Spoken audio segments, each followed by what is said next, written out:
Welcome to Comfort Zone, a podcast all about pushing the host, well, outside of their comfort zone. This episode is sponsored by listenlater.net. I'm Christopher Lawley, and each week I am joined by Matt Birchler. Matt, how are you doing? I'm feeling amazing. We're also joined by Niléane. Niléane, how are you doing? I'm doing all right. Which is good enough. Good enough. It's hot here, so that's kind of how I feel right now. Like, it's gonna be over 100 degrees here today, and I'm just like, we kind of figured out it was like 37 degrees Celsius or 35 degrees Celsius. It's hot. It's really hot here. So we're gonna get this show going so I can turn the AC back on quickly. So Matt, you're first up in the show, doc. What do you have for us this week?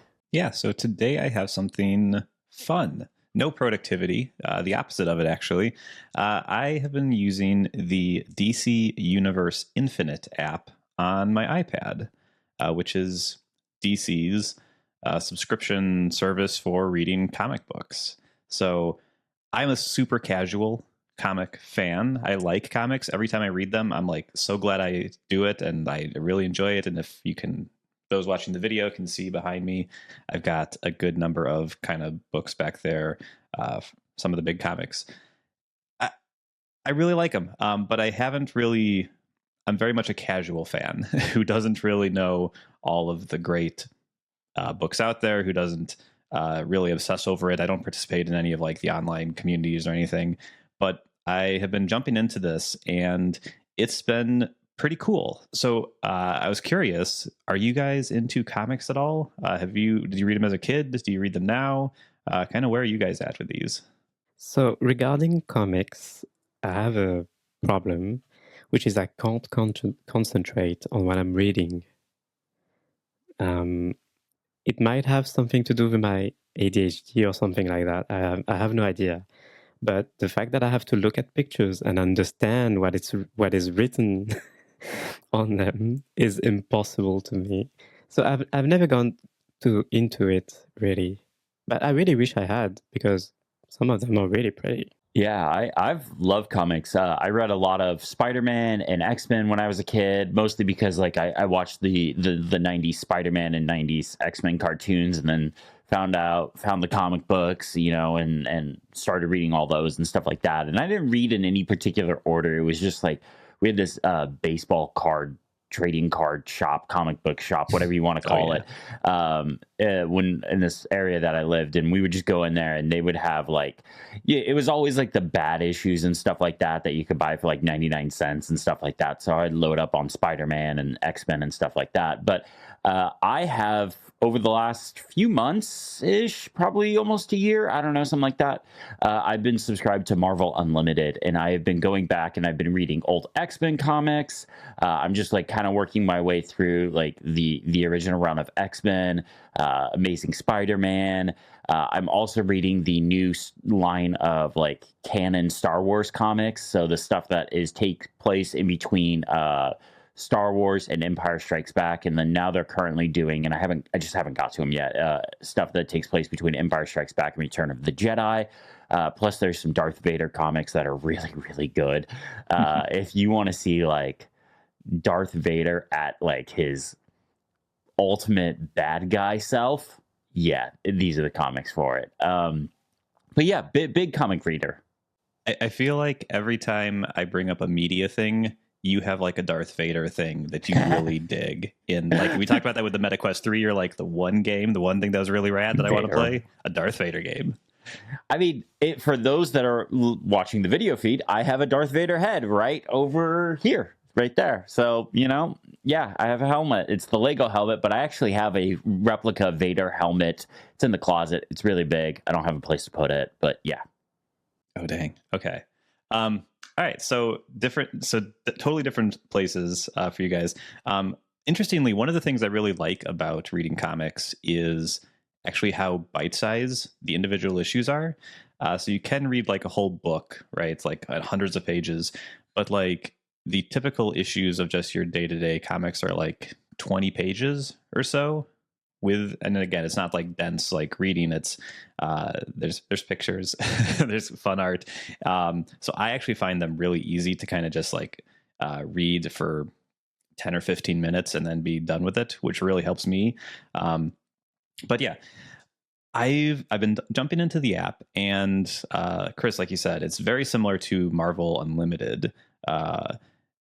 It's basically, yeah, it's a subscription. You can read a whole bunch of things. And the thing that I didn't really know about the world of comic books before kind of jumping into this app and reading it and like seeing what's available and kind of understanding the rules of like what's available, when is it available, is that physical media in comics is still like a really big thing. Like, so the way it works for availability is a new book will come out, a new issue of whatever series will come out, and then 30 days, or sorry, 6 months later, then it's available in DC Universe Infinite. So you have to wait 6 months from the release for it to be available. You can pay for an Ultra subscription, which is more expensive, and then it's available 30 days after. But there is absolutely no way to read these things like day and date digitally. You have to go, you have to not only read the physical version, but you actually have to go to like a comic store. You can't buy these online easily that I've been able to find. There's no like easy way to say like, I want to subscribe to whatever the current Batman series is or whatever. And you have to actually go somewhere to buy it, which I was really actually surprised about. I kind of thought I'd be able to just, at the very least, subscribe to something and have it just mailed to me every week or every month or whatever the cadence is they're released. But it's really like, compared to movies and like music, which is all digital now, like it was really interesting to find this medium that's very centered on not only the physical version of it, but also like having you go to a store that's specifically about this medium to go get it. I just hadn't experienced that in so long, and like I'm kind of intimidated by going to a comic store, so I haven't done it yet, but I might end up doing that, because apparently if you want to keep up with things in real time, that's the only way to do it, at least in the DC world.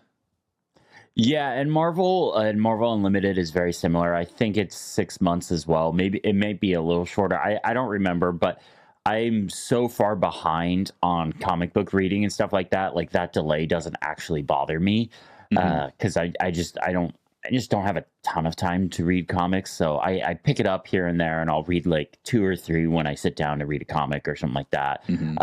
Plus, I love reading comics on the new iPad. The OLED display, how light it is, the 13-inch iPad can show you the full page, like this at the right resolution and all that stuff. So I'm right there with you. I used to go to a comic book store and pick up comics, but especially now that I moved, we don't have comic book stores around here. So I don't have a place to go. I would have to drive 45 minutes into town to get, so it's a whole thing. So I really like these services, even though there is a delay.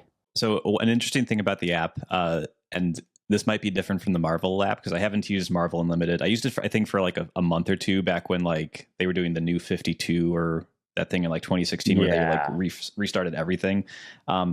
In the DC app, they really work on the upsell. So I have the basic subscription since I've just been trying it out. So it's like $8 a month, I think. But in the app, they show you all of the things you could be getting with Ultra at all times, which is kind of annoying because you like tap on it and it's like, it'll be here in 5 months. And so I'm guessing they have quite a few upsells on that. But yeah, that's kind of annoying. I did, in my kind of searching around, because I was like, this is a little, again, the thing that really surprised me was there was no way for me to subscribe and get these mailed to me, the physical ones. And I found Marvel does have an option. They have something called Marvel subscriptions, but it looks real sketchy and doesn't look legit. And like Googling around for it does not create confidence in me. So this was kind of upsetting. It looks like they're working through a third party who hasn't updated their website in the last like 20 years to look any different or anything. There's stories online of like people subscribing and then like never getting it, or they subscribe to like a new series that's supposed to come out every month and they just kind of get them all at the end, and like there's no communication. So I don't know if it's good. Maybe people have great experiences with it, but there is Marvel subscriptions. We'll put links in the show notes for these, but that was the only thing I could find for like just subscribing to these big series. And yeah, just kind of a surprise to me. I guess the last thing I would want to mention, because the app is not that crazy. Like Chris, you said with the Marvel app, you can see everything in full screen. It looks great. It looks incredible on the iPad, the new OLED iPads. But some of the things I've been reading in the app, again, not that deep into all the lore and everything. So I'm reading kind of the normal ones. Some that I'm really liking right now are All-Star Superman, Batman Dark Age, which is a Batman with a cool art style that I haven't seen in Batman before, and then Birds of Prey. These are all really, really good. I'm really enjoying these. And then I'll put some other recommendations for things I've read in kind of the show notes if you want to see some other, just if you're getting into comics, these are all things that are available. The one comic that I wanted to shout out, and maybe I just did this entire segment to recommend this one comic or graphic novel, is called Blankets. It's from like 10 years ago, maybe more at this point. It's about this. It's basically someone writing a memoir about their teenage years, where they went to like a religious summer camp sort of thing and fell in love, and like a whole. It's really a very honest and beautiful story about adolescence, and it just wrecked me. So Blankets, it's an incredible story, incredible book. Not a DC thing or anything, but if you see it in it won a whole bunch of like awards the year it came out. So highly, highly recommended. If you aren't into comics and don't want superheroes, it's incredible. So I would highly recommend checking out Blankets. But yeah, that's kind of all I had to say about the DC Universe Infinite thing. I think I'm going to keep it going. But if you guys have any other questions, I'm happy to answer them. Otherwise, I'm happy to hand off to you, Chris, because you have something very, very cool to look at this week. Yes, I do. But I do have a question for you. So one thing that I love about the Marvel Unlimited app is if you have a smaller iPad, there is an option to change the view from like a full page view to a panel view. So it just shows like the individual panel. And for the most part, it works really well, especially like if you're reading on something like an iPad mini. Reading on an iPad mini is fine if you're using this panel view, but like when you get like a full page, like a comic that like instead of having a bunch of panels on one page, it just has a full page, and that's the panel on that page. It kind of can get a little weird. It can be hard to see. You got to like pinch and zoom in to read the text and stuff like that. But does the DC Comics app have that ability to just do like a single panel at a time? I wasn't sure because I have been doing all full screen because the 11-inch is great. But it does do that. You just double tap and then it switches into a panel mode, and you can kind of just go through each individual panel that way. Nice. Yeah, nice. That's really cool.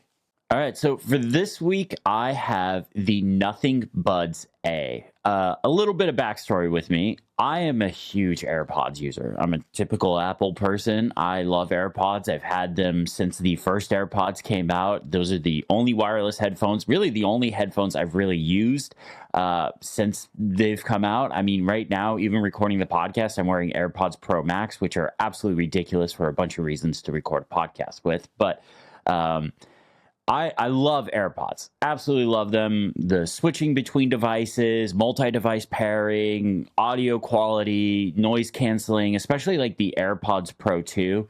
Absolutely love those. The noise canceling is amazing. But my girlfriend and I, we moved in together, and part of that is I inherited a Peloton gym, and super excited about that.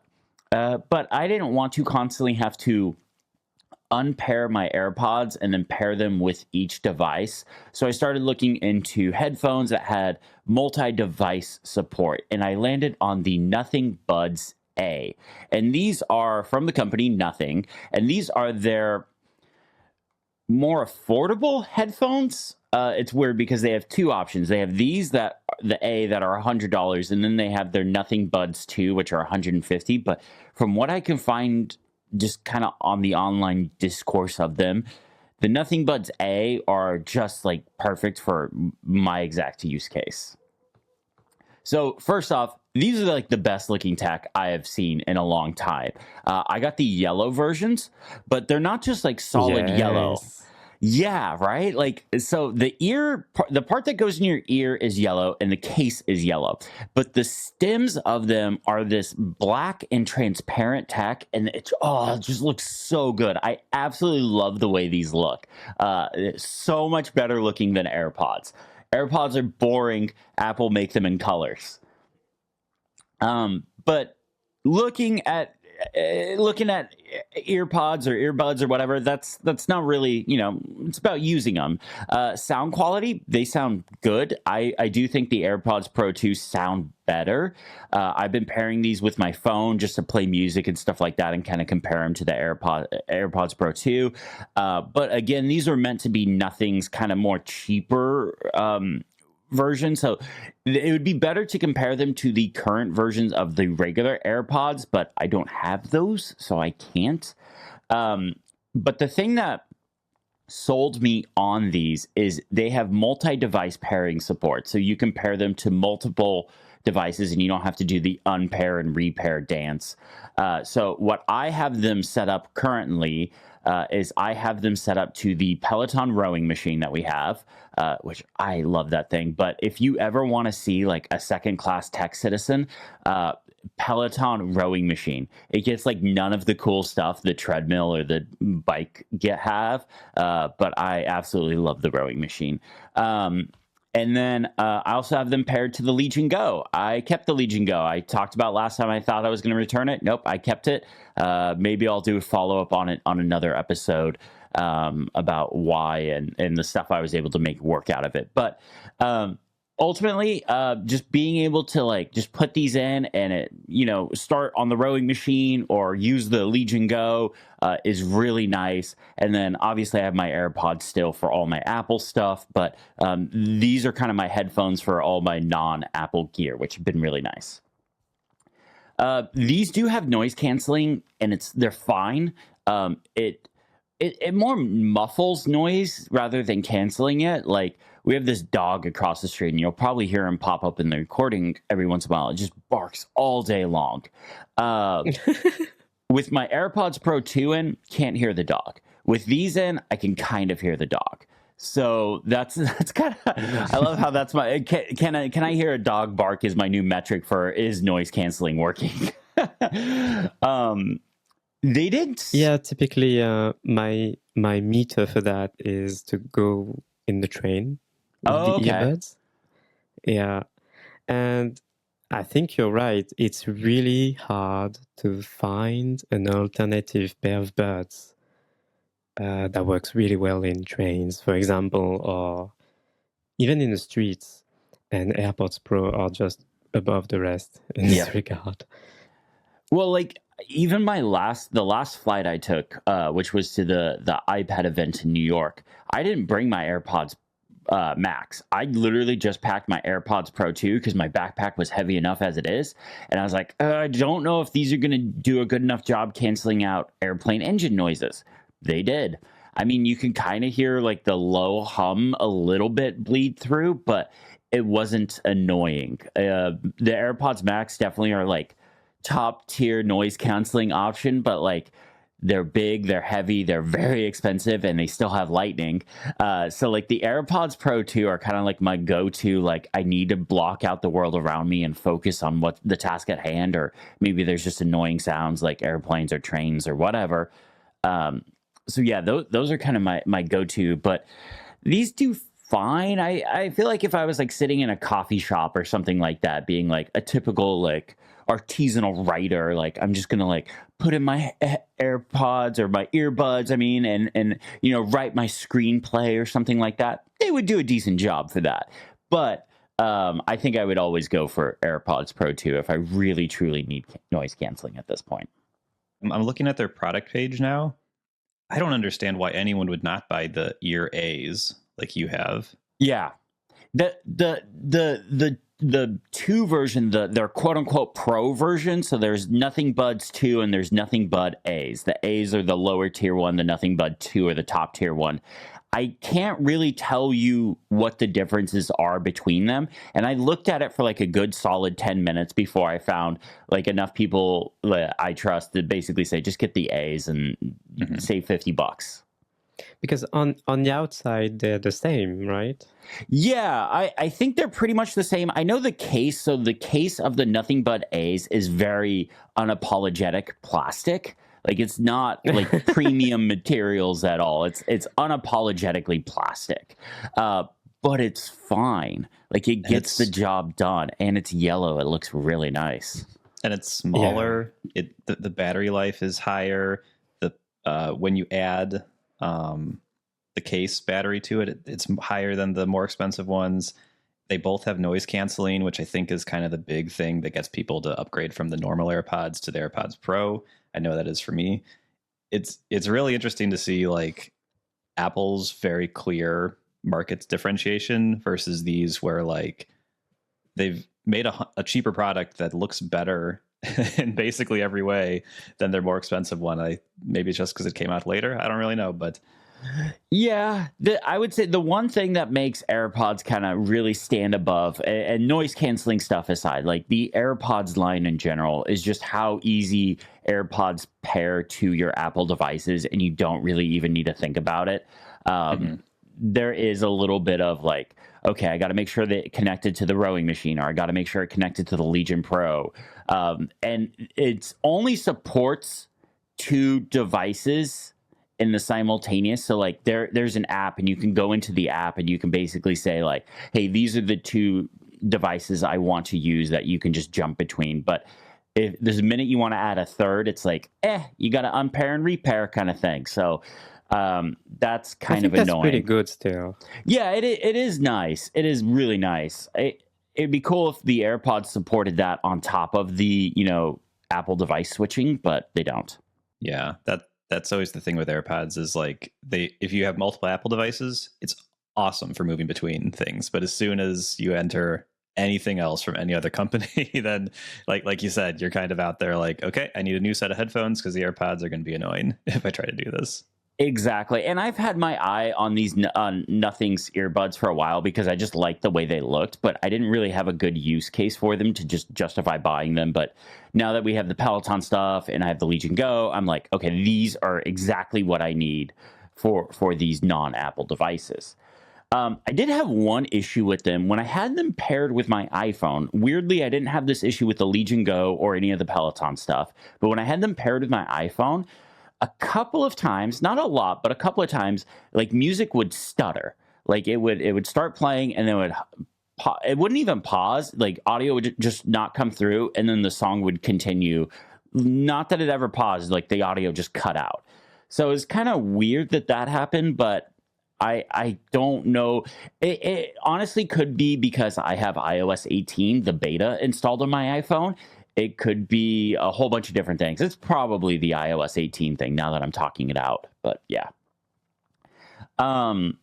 There is an app that you can download to kind of control these with. And the app is actually pretty good. When I downloaded the app, I immediately was prompted with, hey, new firmware update. And one of the things it was supposed to address was better transparency mode and better bass. And I could say, honestly, I noticed the difference in both the transparency mode and the bass after I did the firmware update, which is good because, a lot of times you do these updates and you're just like, is there a difference? I don't know. Yeah, see every AirPods firmware update where you see the post on Mac Rumors and everything, and then it's not. I have no idea what it is. And you can't force those firmware updates, and like you never know when you're going to get them. It's weird, so weird. Another nice thing about the app is you can control the EQ. Again, not really something you do with AirPods. So you can control, you can set it up for spoken word stuff or more bassy stuff if you want, just however you want to configure it. And you can also, what's really cool is you can go in and change what each control does on the AirPods. So they have this squeeze gesture very similar to AirPods Pro where you can squeeze and hold, you can like double click it and stuff like that. And you can actually customize it to be what you want. So for me, I just set it up so that it always matches the AirPods Pro 2. So I don't have to think about which headphones do I have in, which gesture do I use, that kind of thing. It also has a low latency mode that you can enable in the app for games. What I'm unsure of is if I enable it in the app, and then go back to my Legion Go, does that low latency mode stay enabled? That's the thing I'm not quite sure about. I should probably do some research and look into that, but I couldn't tell the difference between like going to my phone, enabling that, and then going to the Legion Go, and if like a before and after difference. But for $100, I would say these are very good earbuds, wireless earbuds. The case has USB-C. It supports wireless charging, which I thought was kind of interesting because it's very unapologetically plastic. So I wasn't sure if I actually I looked it up before I even tried it because I was like afraid of like putting it on a wireless charger and like melting these or something. I know it's probably not possible, but still I was worried. But yeah, they're really good headphones if you don't want to spend $200 on AirPod Pros or whatever. And I think like regular AirPods are like $150 or something like that. So if your budget is $100 max. Yeah, the euro price is 89 euro. Ooh, it's pretty good. Nice. Yeah. Nice. Yeah. These definitely fall into a category of product where just they look unique enough and good enough that I kind of want them regardless of their quality. So knowing that they're pretty good as well is for a really good price is really encouraging. So that's cool. Yeah. I knew these existed, but I hadn't really heard anyone talk about them at length. So it's cool to hear what your experience has been with them, which sounds pretty good on the whole. Yeah, and like I said, like if you were to come to me and say you had to choose between AirPods Pro 2 or these, I would obviously pick AirPods Pro 2. They sound better, noise canceling's better, but they're also double the cost, and I think a little more. I think they're like $250 or something like that. $250, so yeah, so it's $150 US more. So that could be frustrating, but yeah. Would you choose these over regular AirPods? Oh, see, that's a much better question, but I haven't used regular AirPods since AirPods Pro have been out. Mm-hmm. So the last time I've used regular AirPods was when they still had like the long stem design. So I don't know. Maybe I should pick up a pair of regular AirPods just to try. No, Chris, compare. No. We're not trying to make you buy more things. Yeah, just do it, Chris. Just buy those. Yeah. I doing it for the show. I need it for my work. Oh my God. But yeah, that's a tough question. Just because like these are limited to pairing to two devices. So yeah, I could pair them to my iPad and iPhone. But then what about my rowing machine and Legion Go and stuff like that? So I'm not entirely sure. Okay. Yeah. Just curious. And because I think regular AirPods are $170 normally. Ooh. So it's nearly twice the price. So you could almost buy two of these for a similar price, and then you could have 4 devices. And then at that point, I could get the black ones as well, because the black ones look really cool. Yeah, those could be your professional ones. Yeah, you have fun with the yellow ones, but you like pair the black ones to your iPad and where you do your work. Exactly. The black ones are for work. The yellow ones are for fun and workout and stuff like that. This is logical. That makes sense. You are saying this while every accessory at my desk is yellow right now. So I'm not sure if I'm working. No, I'm having fun, I guess. Yeah. You're. I mean, my color coordination may be different than your color coordination. I mean, for me, obviously, I wear black all day long, especially when I'm sitting in front of a camera and stuff like that. So black for me is work, and yellow for me is fun. So yeah. Yeah, I'm holding to the camera an old dusty iPod sock that's sitting on my desk, and it's orange and yellow actually. But yeah, I love it. Yeah. All right, so that's kind of it for me. Unless you guys have any questions, love these. Not going to replace my AirPods Pro, but really love them for what I need them for. This episode of Comfort Zone is brought to you by listenlater.net. Listen Later gets you through that big pile of articles you've been saving to read later. I actually use Listen Later myself and have gotten tons of value from it. With Listen Later, you can enjoy more of your reading list by listening to the articles that you saved. And how it works is really easy. When you find something you want to listen to, just email the URL to your Listen Later account. Listen Later will use the latest and greatest AI models to turn that article into a spoken narrative with amazingly realistic voices. Then the audio version of the article is delivered to your personal podcast feed that you can follow in any podcast app that you'd like.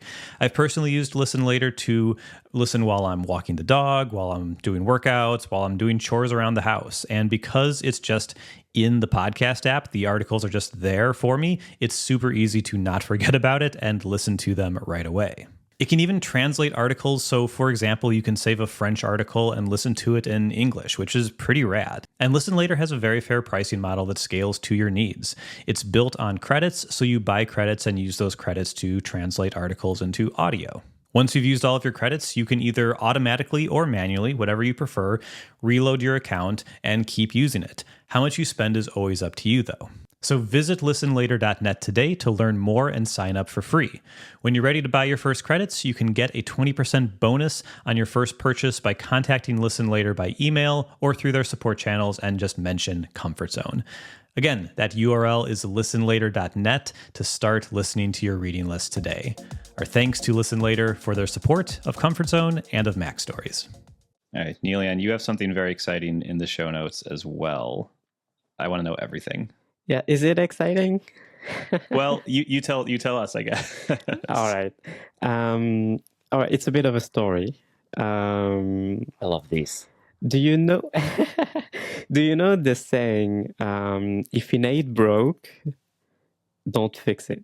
Right? Oh yeah, big fan of that. That can work with if it ain't broke, don't replace it. I guess that applies to my partner, but to an extreme level where this saying doesn't even work anymore. They have been using the same laptop for years, and it's broken in every way, and they're still using it, right? But a fatal blow happened this week. They unfortunately dropped some water on the keyboard. So yeah, the laptop still works. It's an old ThinkPad X something, the tiny ones, 11-inch display. But most of the keys don't work anymore. So it was time for an upgrade. For months, I have been trying to convince them to switch to a MacBook, right? Because I've been using a MacBook Air M2 for a year, and it's so good, and it's really light. And I think that would work really well for them. But they had their eyes on something called the Framework laptop. Have you heard of it?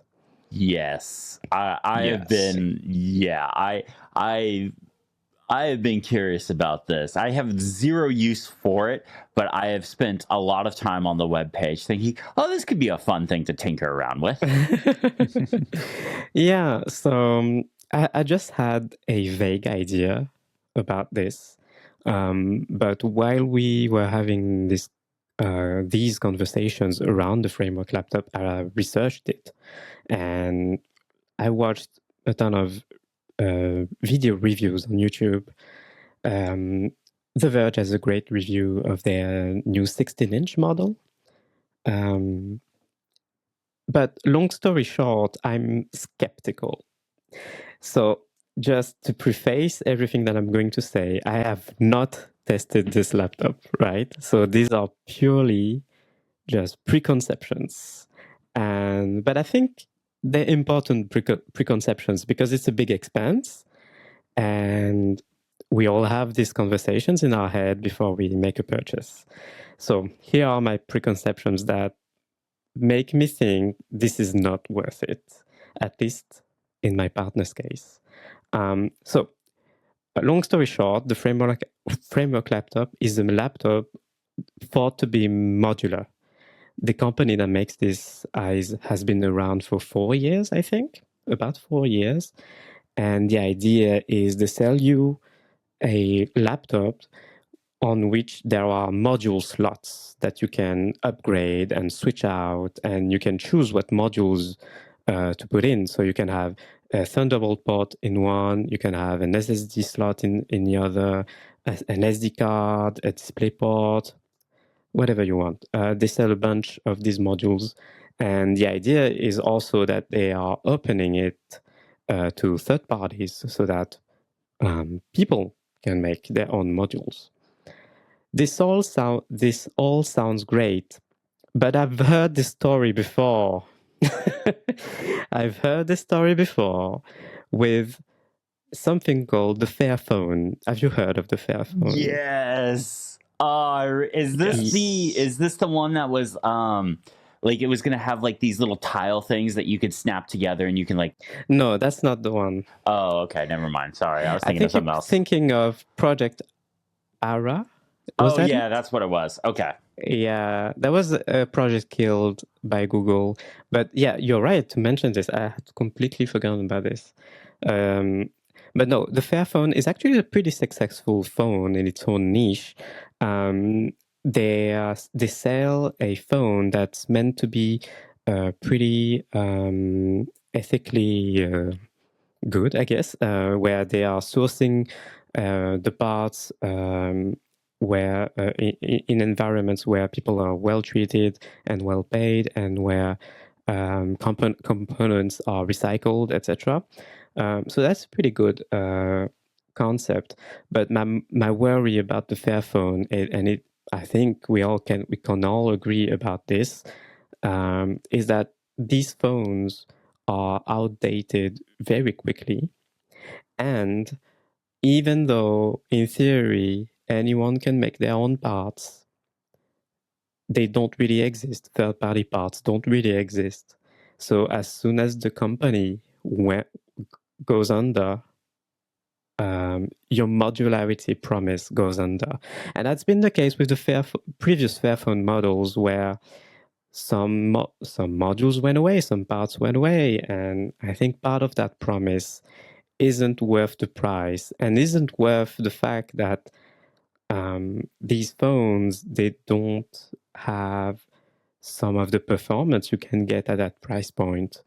And I'm not sure that it's worth the trade-off, because as a result, are you going to keep that device for as long as you are going to keep an iPhone around, right?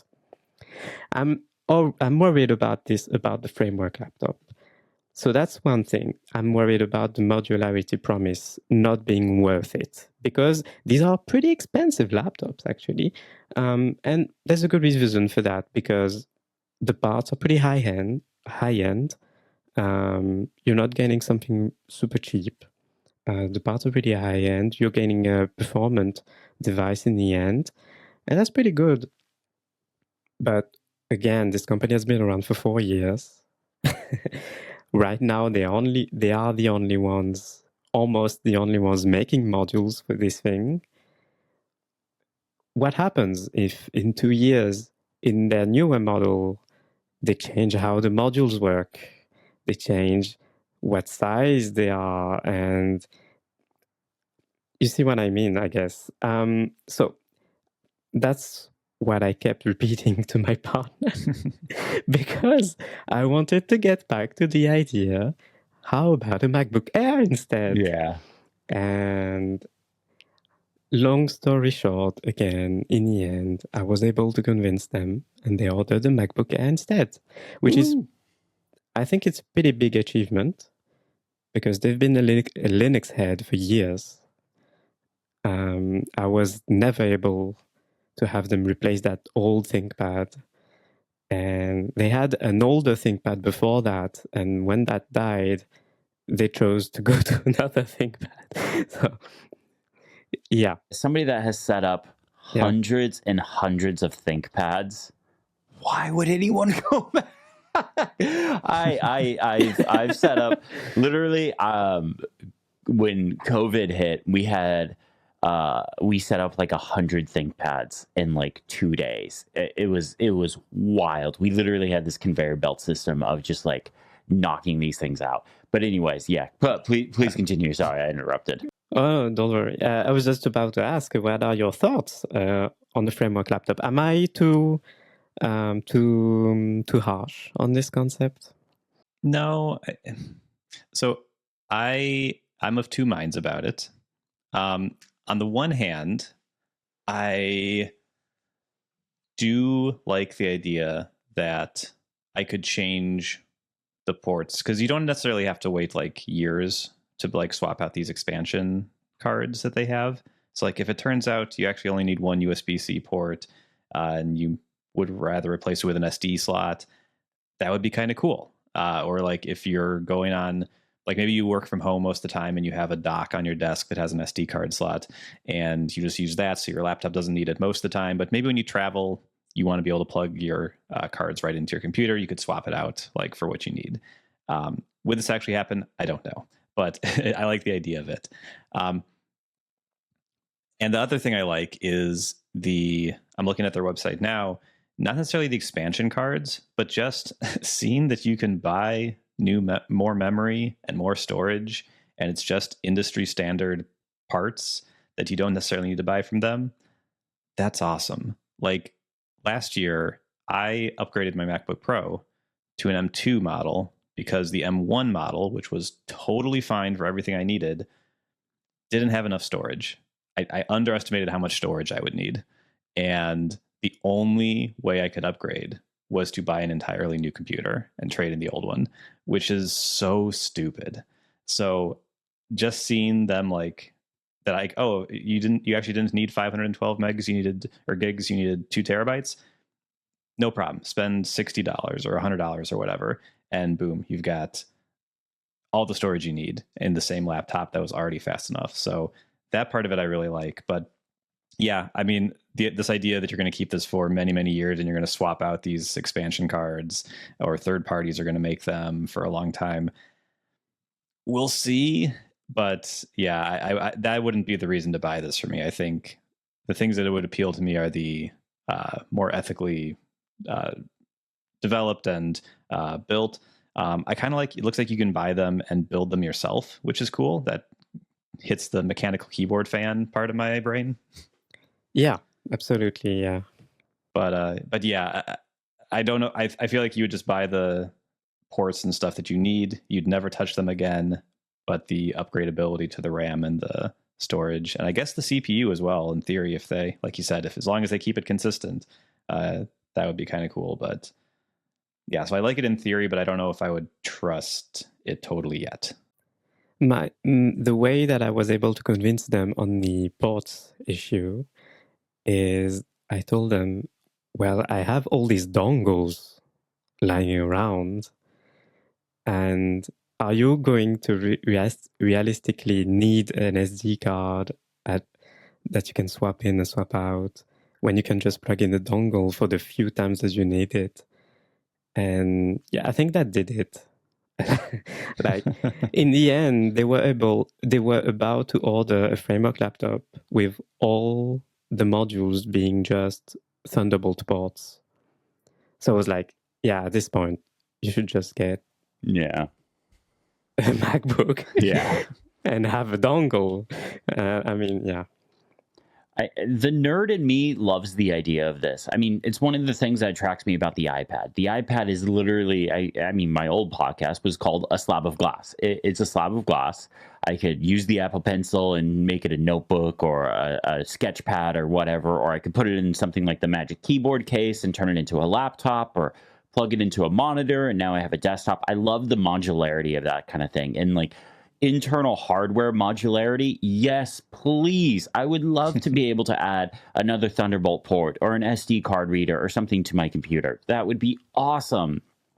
But I would be very scared to make this my main machine and spend all of this money and jump into all of these like modular systems and stuff like that. And because it's also going to be fiddly as well. It's going to be just like what I was talking about with the Legion Go last week. It's going to be fiddly. You're going to have to sit there and mess with drivers to get certain things to work right. And I'm sure they have a lot of that stuff on the first party side, like their modular stuff. But if this was to take off and third parties were to make modular stuff for these laptops, that's where things are going to get really fiddly, and you're going to have to accept that you're going to have to spend a lot of time getting this thing to work. And for me, I just want to sit down and get my work done. I don't want part of my work to be making my computer work. I just want to sit down and do my work. Does that make any sense? Yeah, absolutely. Yeah. Yeah, I agree. So yeah, that was it. I was able to convince them to get a MacBook. Nice. I posted on Mastodon, where's my check, Tim? Yeah, you have my address. I wish Apple had an affiliate program because, oh boy, the amount of iPads I have sold. Yeah, that would be Yeah, nice. but then you'll get the YouTube commenters who are like, see, now you're actually getting paid by Apple. I already And get then- those. Oh, Might as yeah. well embrace it. I'm kidding. I'm kidding. Apple has literally never bought or paid or done anything for me. In fact, it cost me money. You should see how much I've spent in travel in the last month just because of them. Like, yeah. Anyways, are we ready to move on to the challenge? Yeah, challenge.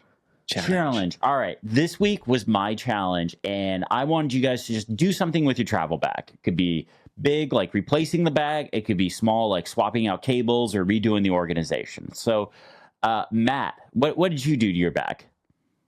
Okay, so I have a horrendous travel system in that I really don't have any. But I do have a Brevity jumper backpack, one of their camera backpacks, which is pretty small on the whole. I think it's 18 liters. And I tend to use that. That's kind of like my carry-on item for plane travel.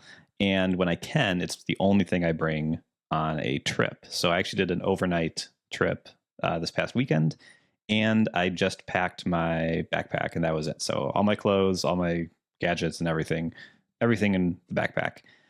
And what I changed about it from normal is, well, number one, video watchers have seen this giant Vision Pro carrying case on my desk, which in my great history of unnecessary Vision Pro purchases, including the Vision Pro itself, this thing is huge and not great. It looks really cool. I like how it looks. It's very functional, but it is so big. It is more than half the size of my backpack. So if you have a giant backpack, then maybe this is great. Or if you have another way to carry it, this might be great. But it is so big. What I did this time, instead of having basically my entire backpack taken up by this case, I wrapped my Vision Pro in a t-shirt and tossed it in the backpack. What? And it worked so well, even though I'm sure this is making tons of anxiety for people. Oh But it my worked great. god! What? I'm okay with it. Good job. What? You put your So Vision here's Pro what I in a did. t-shirt? So here's what I did is I just love when Chris is shocked. This is perfect. In a t-shirt. That thing is $3,500. the And you t-shirt put was it in a $5.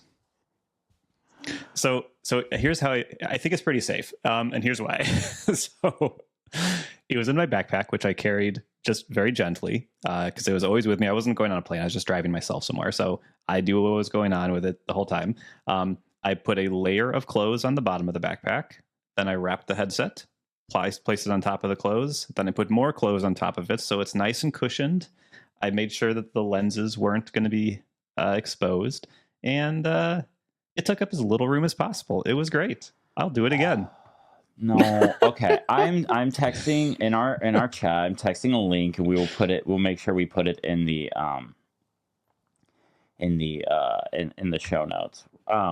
Are you going to make a t-shirt recommendation? No, not a well, yes, pair of thieves, black V-necks. That's my go-to t-shirt, but not for wrapping up Vision Pro. I would probably wrap a Vision Pro in that. That might be a little nicer. But I'm telling you, a $5 t-shirt works great. No, go to Waterfield Bags.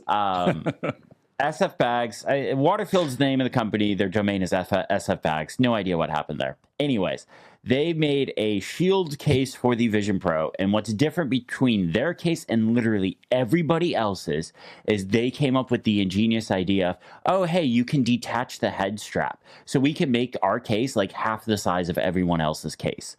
So literally you pull off whether you're using the solo knit band or the dual loop band or whatever, you pull that off and you put it away in a pocket. You put the Vision Pro in a case, you zip it up, and it's nice and protected, and it's not wrapped in a T-shirt. It's like a little pricey. It's $200, but Yeah, I was about to say that's your alternative. I mean, $5 is hard to beat. But you spent $3,500 on a Vision Pro, a minimum $3,500. If you're like me and bought the 1 terabyte, you spent a lot more. I was promised Final Cut. Anyways, no. Like you spent that much money, spend a little bit more and get a good case and protect it. But I'm mortified right now. I have nothing left. I'm absolutely. So I spent all of my money on the Vision Pro, and now all I have are T-shirts, and those T-shirts are great. And I also, if it really makes you uncomfortable, I could wrap it in like 3 or 4 T-shirts. Would that improve things, or is that just? I guess technically that would be an improvement, but I like this because Matt is like he's of the people, you know. Yeah. It's like he's a peasant who just got to buy at one point a Vision Pro and he's got to deal with it now. Mm-hmm. And your solution is to buy a $200 case. I mean, but the amount of money you spent on it, that's how I justify it, because the amount of money you spent on it. Anyways, I this is going to give me nightmares. I think we should vote the majority among us. And Matt gets to keep his $5. I'm totally getting outvoted here. We don't even have to vote. I know I'm outvoted here. I mean, you don't know. Elections are elections, Chris. You can't know. That's true. Yeah. Did you guys ever hear the rule Chris's get to vote twice? No, I did. I think we did not make that rule when we started this podcast. Is that the Second Amendment or something? Yes. You guys have amendments, I hear. Yes, we amend our Constitution. That's it's always worked out very well for us. Yes. Okay, so the thing I actually changed about my backpack, because that one was just supposed to be a side note that momentarily made especially Chris angry. I finally created a charging bag with all my charging needs for when I travel, because I used to always put things in there. Like I'd go around the house and like unplug things and put them in my backpack. Now I have a little baggie that just sits in my backpack and is exclusively for travel. It's a single charging brick with 2 USB-C cables, and that's all I ever need. So that's it. And that I don't think anyone will have any issues with. But yeah, you can save a lot of space if you just wrap a Vision Pro in a T-shirt. And yeah, I'm pretty happy with every single bit of my travel setup. Nice. Well, I approve of having a charging bag in your backpack. Like, I am a big believer of your travel bag. You should never take stuff out of it when you're at home. That should always be set. You should have copies of whatever you need, duplicates, so that way when you leave, because so many times in the past, like years and years ago, I didn't have the duplicates of cables or hubs or whatever I needed, and I would leave it at home, and I would just be trying to think of a word I could say on this podcast. Insert whatever adjective you'd like here, but big approval on a cable bag. Nice. Okay, so Chris, tell me how to actually do it. Okay, all right. So I did a couple of things.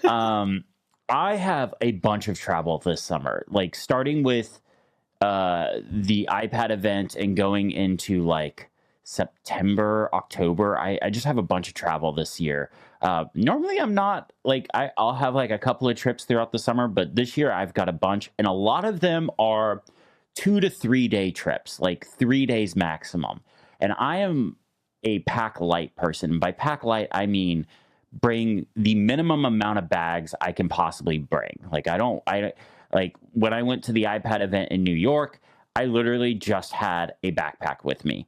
I didn't bring a carry-on suitcase, check a bag, or anything like that. I literally just had a backpack. I walked through New York with just a backpack. It was great. So the bag I've been using is the Nomadic Peter McKinnon camera backpack, 35 liters. I will just say right up front, this thing is stupid expensive. It is not a normal everyday backpack. But if you are somebody that travels a lot, even if you don't bring camera gear, this might be something to look at. So it's got a bunch of compartments. It's got a slot for a laptop, iPad, whatever. Then there's the main compartment, which is like this big empty canvas area. Like it's this big cavern, basically. And you can set this up for camera gear. It comes with like dividers, so you can put all your camera gear in there snugly.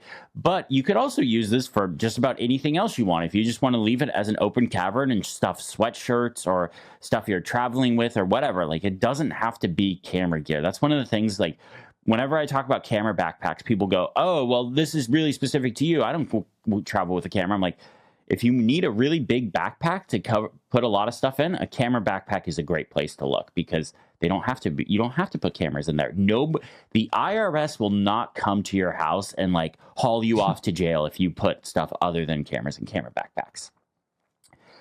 That's just, well, for now at least. But the other compartment of this backpack is for clothes. So there's the laptop part, the camera part, or the cavernous part, but then there's this clothes part, and this part can expand too. So I'm able to fit 3, even 4 days worth of clothes in this backpack, along with toiletries and stuff like that. I'm able to pack it full so that this is the only thing I am like carrying on a plane or walking around with, or put it in my car on a road trip or something like that. I don't have to worry about a bunch of suitcases or anything like that. I can just live out of this backpack for a couple of days. It's not really feasible, like if you're gonna like be traveling for like 5 days or a week or something like that. That's probably where I would grab a suitcase then, but for 2 to 3 days, it's utterly perfect. So, but it's super customizable. There's a ton of accessories for it. Like I have the battery case and the card reader and all that stuff. But one accessory that I really love with this system, because it is a really big backpack, what I like to do is I like to get to a hotel, leave that backpack there, and there's a bag within the bag. So they have this camera cube backpack thing. That's a 21-liter backpack. That's the bottom, you can stick your camera, and then the top, you can stick your laptop or a small laptop. You probably could, I don't think you could fit a 16-inch laptop in there, but my iPad fits in there. You can stuff all that, drawstrings closed and stuff like that. You can just walk around with this smaller backpack. So if you're doing stuff, love that a lot. So that's kind of the bag recommendation I've been doing. So the one thing I'm curious about is this is definitely a lot bigger than mine. This fits nicely under like an airplane seat still. Is this still a fine carry-on? I always put it in the overhead bins. It doesn't quite fit. I tried to make it fit underneath the regular economy seat stuff, and the airplane stewardess person came over and was like, and I was okay. Dang it. So they made me put it up. I've never really had issues getting overhead bin space, especially because if I'm just traveling with this, they're kind of like, well, you just have that, like you don't have a carry-on as well. Like I never get stopped and asked to check the bag, but also I wouldn't let anyone check this bag because 1, it has my camera gear in it, but 2, it has a bunch of lithium ion batteries and you're not allowed to check lithium ion batteries. So that's my way of being like, oh, sorry, can't check this and just kind of escape that route. And like Matt, I actually did some changes to my kind of charging setup as well. One of the big things I did is I took out all the lightning cables. Lightning cables are gone. I can travel with just AirPods Pro 2. I don't need to worry about charging up the AirPods Max. iPhone's on USB-C, AirPods or the 2 are on USB-C. Yeah. Everything's on USB-C that I travel with. It feels amazing. It feels so good. So, what I did is I am using now the Ugreen Nexode Pro 160 watt charging brick. Disclosure, this was sent to me as a sponsor thing, but I really like it. I like it a lot. It's really good. It's one of those ones that has 3 USB-C ports and a USB-A port, more than enough for what I need. So I can plug everything in. Yeah, it works really well. And then when I'm kind of in a hotel, I use the 3-in-1 travel charger MagSafe from Mophie.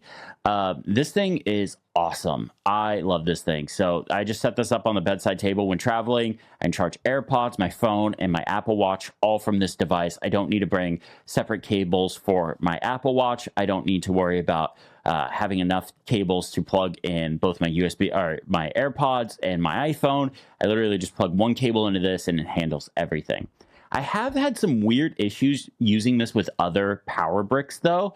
It really wants you to use the official one. It works fine with this Ugreen Nexode one, and it works fine with the old Anchor one I used to use. But if you get this, try it out with the power brick you're going to bring with you, or just bring the one that ships with this. But yeah, another thing I did is when I took out all the lightning cables, it was one lightning cable and one mini USB cable that was to my old mic system. I took those out.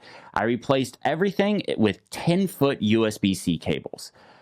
Love a good 10-foot cable, especially like if you're sitting in bed in a hotel where you plug in the power brick. Sometimes, like if I'm going to work on my iPad in bed in a hotel, sometimes the 6-foot cable just isn't quite long enough, and the 10-foot just gives you that extra reach, that perfect reach. Oh, I love it.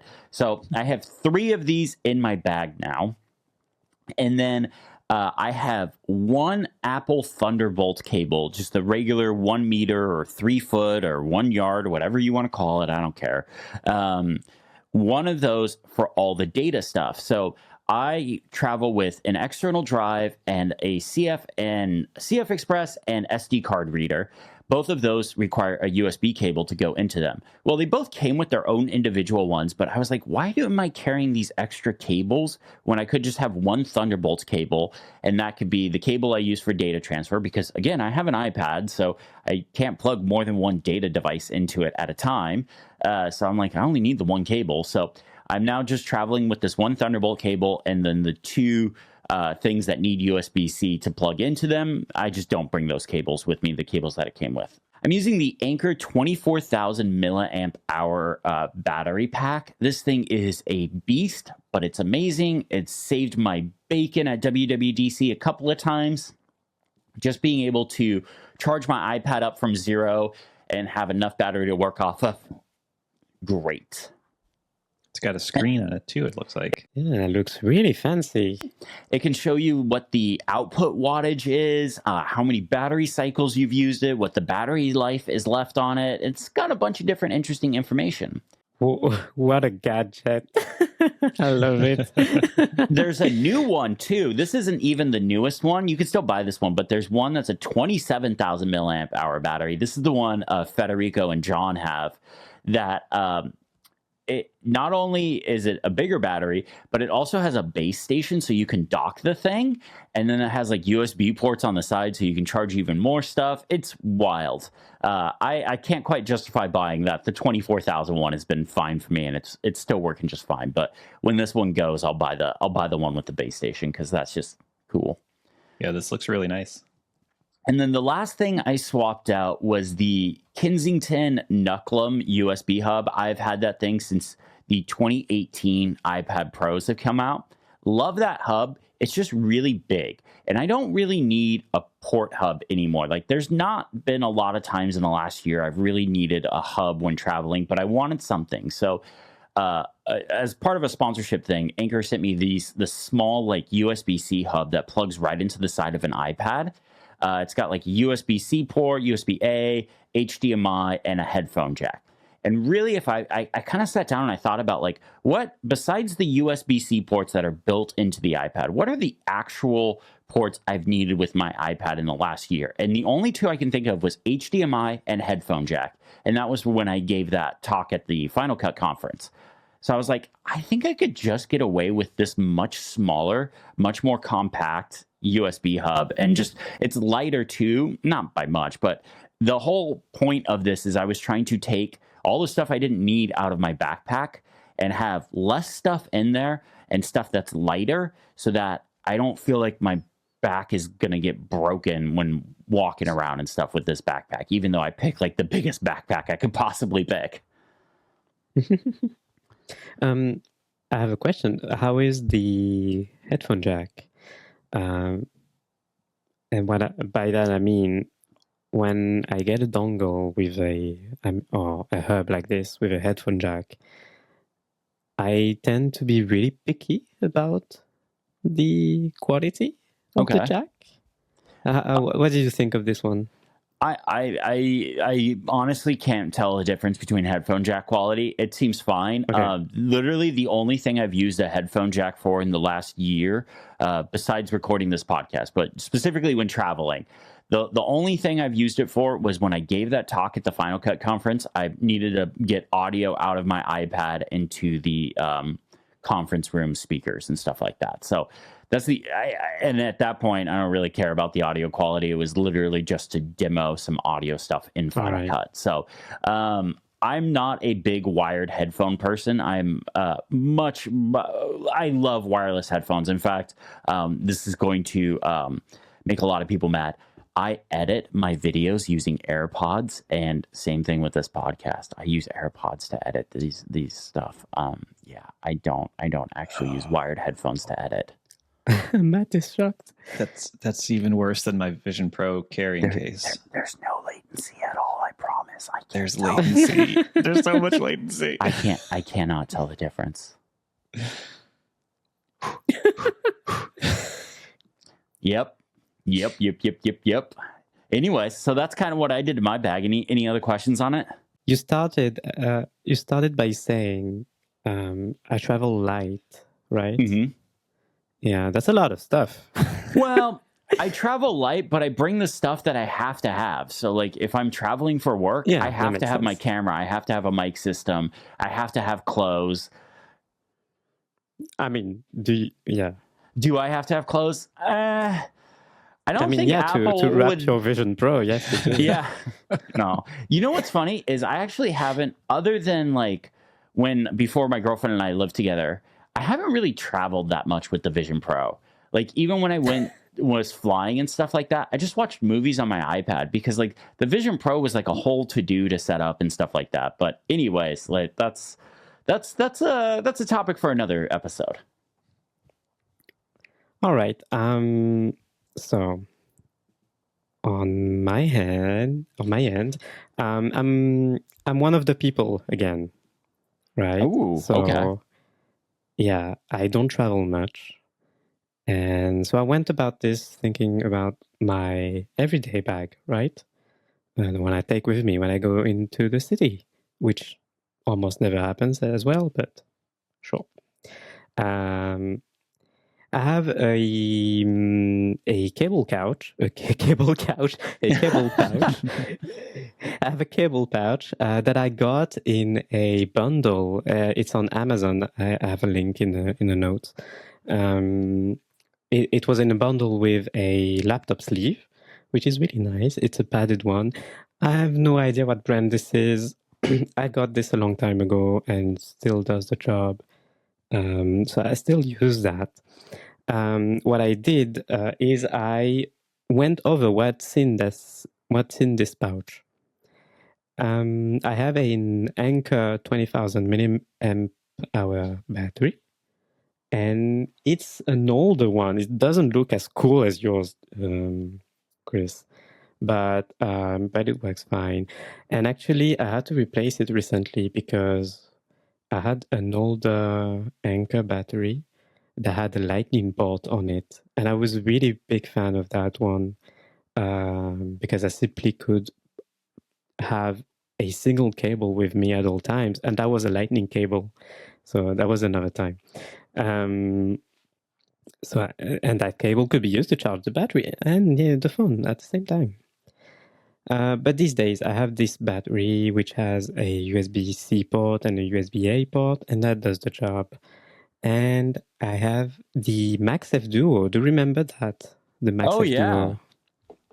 Yeah. I had one. Apple doesn't sell those anymore. No, I don't think they do. But anyway, so I still use the MagSafe Duo. It's really nice. I used to have it because it charges your Apple Watch on one side and it has a regular MagSafe puck on the other side. These days, I don't wear my watch anymore. Almost never wear it because the battery is so deteriorated. Oh my god, this word! So that I don't wear it anymore. But it still works as an AirPods charger, actually, because you can the AirPods Pro 2 case you can put down on a Apple Watch charger That's and it right. charges. I Yeah. forgot about that. So you still have one that, if you still have one lying around, you can use that as a double charger for your iPhone and AirPods. But besides that, I told you last week I have a bunch of bags in my closet. So I tried going through my bags and I'm picking the one that I was already using. And that is a backpack that I got at a Hema store. I don't know if you know Hema stores. Yeah, so that was a cheap backpack that I got a long time ago. It's a really lightweight backpack. It's basically meant for summer. It's really lightweight the and the texture is really breathable, I guess. Yeah, and so I still use that. And that's pretty much it. But I have two other recommendations that often go in my bag, and that is on one hand one Elago accessory. Elago is a really good brand that I love because they make a bunch of accessories. Some are really fun. Like I have this fun iPhone stand that looks like a classic Macintosh that you can put on your desk. You slip a MagSafe puck inside, and you can have your iPhone on top, and it looks like a fun tiny Macintosh on your desktop. But anyway, Elago also makes a bunch of iPad accessories, and they make a magnetic iPad case that I've been using, and I also have their iPad stand on the desk, which is also magnetic, and it is compatible between the two. So if you have their magnetic case on the back of your iPad, it can snap onto their stand. So those go well together. So the magnetic case, otherwise, it's a really standard case. It looks a lot like Apple's, where you can fold it back onto itself into a triangle shape, so it can be held up upright. Otherwise, it's really thin. And my final recommendation is go to IKEA. Why? Do you have an idea why I'm about to say go to IKEA? Because they have meatballs. No. Oh. Actually, yeah, because they have great vegetable meatballs. So Vegetable veggie. meatballs. Wouldn't that be veggie balls then? Yeah, something like that. I don't know. Yeah. Vegetarian versions of meatballs. Okay. Does that make sense? My room is heating up so badly right now. I am. Yeah, anyway. No, same here. Same here. So yeah, go to IKEA because I love their cables. They make cables. And I have a bunch of them. They make USB-C cables and lightning cables. My phone is an iPhone 14 Pro, so I still have to have a lightning cable with me. And IKEA cables are really good. They're braided, and some of them have a tiny strap that's coiled around them, so it means you can tie them up really quickly. It's an elastic strap that you can tie them up really quickly, and you can compact them really quickly into your bag. I really recommend them, and they're I don't know, MFI certified, if that's still a thing, and they are pretty cheap. Yeah, they've got a yellow one here. Ooh. Yeah, I've got a yellow one. That's $3. Wow. They're really cheap, and the lightning ones are a bit more expensive, and I think they're just simply applying the MFI tax on there. Because they're exactly the same. There's just a lightning end on it. But yeah, that's I've heard good things about their cables. I've never tried them. I have a question for you. This iPad Yeah. stand, the Elgo magnetic iPad stand, you have to use their case in order to get it to work right, or does it line up with the normal iPad magnets? So it doesn't line up with the iPad built-in magnets on the back. However, when you get the stand, they include a tiny circle thingy, a tiny circle magnet that you can stick onto something. Like you can stick it onto the back of your iPad directly, but you can stick it on top of any iPad cover, I guess. And actually, I got their stand before I had the case, so I had to do that. I stuck the circle on an older case, and that worked well. But at some point, I wanted to get the case, so now it's really nice. Okay, cool. That's Yeah. awesome. I like it. Yeah. I like That it. I looks really really like I good. like this backpack too. I was gonna say I like the backpack too. I like the little palm tree on it, on the zipper. Yeah. All right. I forgot to say. So the link that's in the show notes. Oh no. That's not my exact backpack. Oh, Because the one I got, I just cannot find on the website anymore. So that's probably an old Gotcha. collection or something. But it's basically the same one. But mine doesn't have the little palm tree, but it has multiple palm trees. Let me show to the camera. So on mine, there's a pattern of palm trees all over the backpack. Yeah. and this is why you should be watching the video version of Comfort Yeah. Zone, along with downloading the audio version. Do both. All right, Niléane, what is your challenge for us to do this week? Yeah, I'm heating up. Yeah, I have a challenge for you guys. I told you, I think last week, or was it 2 weeks ago? I told you that I like to journal. I use Day One as my Okay. journaling app. Yeah. I've been using that app for years, and I know you guys are not into journaling as much as I am. So my challenge for this coming week is that you start journaling, Okay, I like it. at least for a Okay. week. Let me encourage you to think outside the box, and by that I mean don't necessarily, if you want to, go ahead, but don't then necessarily just get a journaling app or buy a notebook, or just think outside the box. You can journal in lots of ways: voice notes, calendar events, captioned photos in your photo library. Anything you can think of can work. Interesting. I like this. I like this one a lot. I actually have a secret, but I will share you. Never mind. I like this one a lot. Oh my gosh, it's getting so hot in here. I like this one a lot. I have a secret, but I will wait until next week to share it with you all. So yeah, I think that just Right. about does it. Our thanks to listenlater.net for sponsoring this episode. And a special thanks to Mac Stories for hosting us. We are a Mac Stories podcast, after all. Niléane, say goodbye and tell everyone where they can find you and what you're up to this week. All right. So goodbye. Find me on Mastodon at Niléane. And I'm going to write on Mac Stories very soon about a new popular app update that's coming out very soon. So yeah, stay tuned for that. Matt, say goodbye. Where people can find you and what you're doing this week as well. Goodbye. I have nothing going on, but you can find me at birchtree.me if you'd like.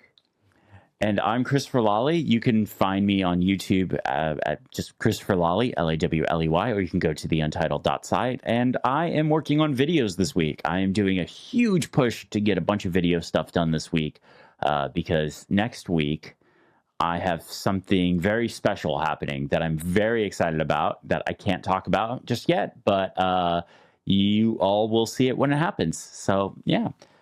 Thank you all so much for listening or watching or wherever you're getting us. You can find us on Mac Stories, find us on Mac Stories YouTube page. Thank you all so much. Have a great day.